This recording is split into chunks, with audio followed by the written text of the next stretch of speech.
which this economy can be turned around. But we have to consider there is no economic problem in India. India can be turned around if you do the right thing. 1947, if Jawaharlal Nehru had not gone for the Soviet economic model, India would have been a developed country by now. During the Soviet model period of 1950 to 1990, 40 years, our growth rate was only 3.5% per year in GDP, which people used to sneeringly call the Hindu rate of growth. It was not the Hindu rate of growth, it was the Soviet rate of growth. In 1990, Chandrasekhar government came, I started preparing the blueprints for economic reform. The government fell, Narasimha Rao's government came. He invited me to be part of his cabinet, but on condition I joined Congress. I refused to join Congress. So he said, okay, I'll create a commission for WTO affairs and give you a cabinet rank so you can attend cabinet meetings. And the blueprint was provided me by Narasimha Rao, to Narasimha Rao, who got it implemented. But because Mrs. Sonia Gandhi didn't like him, you know why she didn't like him? Because she thought originally, after Rajiv Gandhi's assassination, that the country will rise in sympathy and give Congress a majority, and she was planning to become Prime Minister then.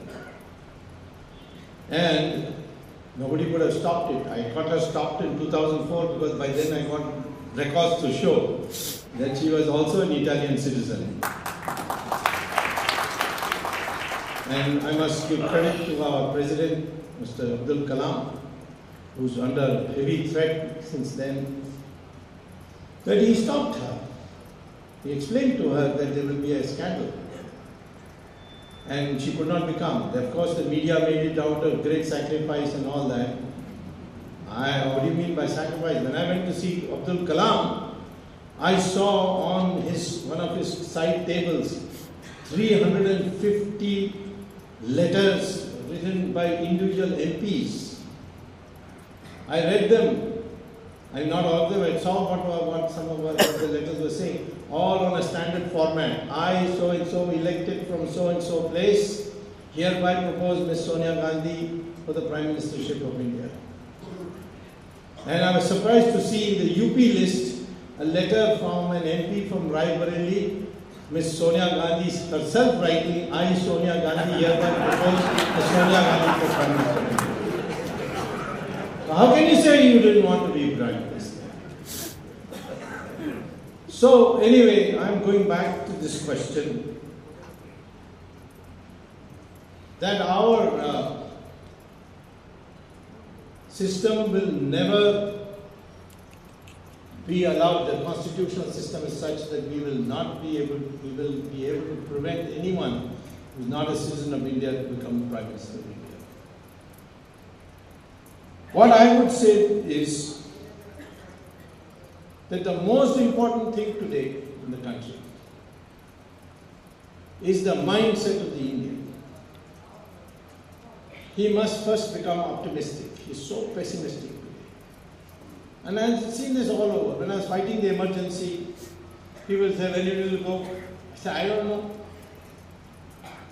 So why are you fighting? Because I have to fight. I'm by nature a fighter, so I have to fight.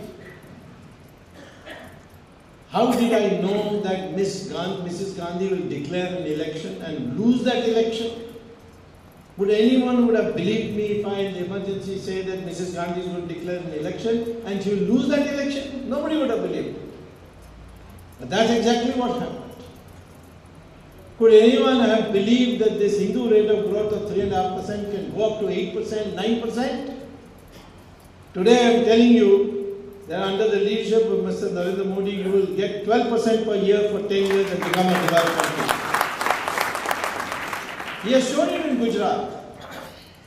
And I, as an economist, have studied his recordings. His decisiveness, his making decisions.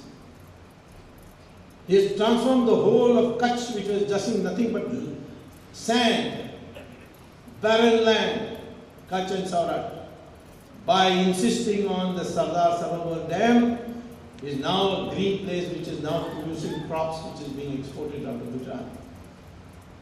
There is no power cut in Gujarat. If you can do it in Gujarat, why can't you do it in India, rest of India? So therefore, the issue is that if you adopted the right model, Jawaharlal Nehru adopted the Soviet model didn't work in India, Soviet model didn't even work in the Soviet Union. EMS Namboodiripad used to say in the Soviet Union there is no unemployment. He used to tell me all the time. There is no unemployment in Soviet Union. There is no poverty in Soviet Union. There is no inflation in Soviet Union. And finally in August 1991 I told him, Mr. Namboodiripad, there is no Soviet Union also. Broken into 16 countries. So we have to have a market economy, no question. But that market economy must be regulated.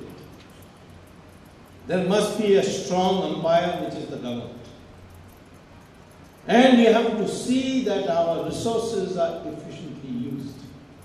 Today we find, even though Narasimha Rao's period we did some deregulation, even today our resources are being squandered for money.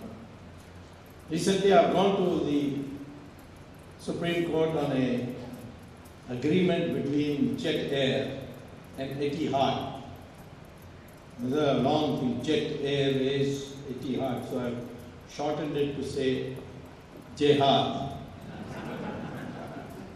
JE from Jet and HAD from Etihad. Now, what is it involved? It involves the entire airspace to be allocated to Etihad, which means that Etihad will not fly directly out of India to the United States, they will go via Abu Dhabi. And they will be able to come to every city of India, Madras, Calcutta, Nagpur, Bombay. We can't go to every city of UAE because UAE is so small that once you land in Abu Dhabi and you want to go to Dubai, you have to go by bus, you can't go by a plane. So India gets no advantage. This entire airspace is being given. Spectrum, same thing. We gave it at 1/10 the price, and each of these companies sold it for 10 to 15 times the price to foreign companies. So we today will have to devise a way not only for pricing the resources, but see what our strength is. What is our strength today? Our strength is, number one, our young population. Thanks to the people of India who refuse to be browbeaten into controlling their family artificially, our birth rates are coming down, but slowly coming down. We need, of course, to make it more uniformly for all communities, but fact is it is coming down. But in the emergency 75, 77, Mrs. Indira Gandhi and Sanjay Gandhi tried to force it because the whole world was appreciating the way China is having one child per family. Today China is weeping because the average age of the Chinese today has risen to 37 years. India's the average age is only 26. 70% of the population is below 35. It's a young population. Educate this in the young population with the help of all this digital technology that has come in education, and give everybody a good education and the ability to invent, to innovate.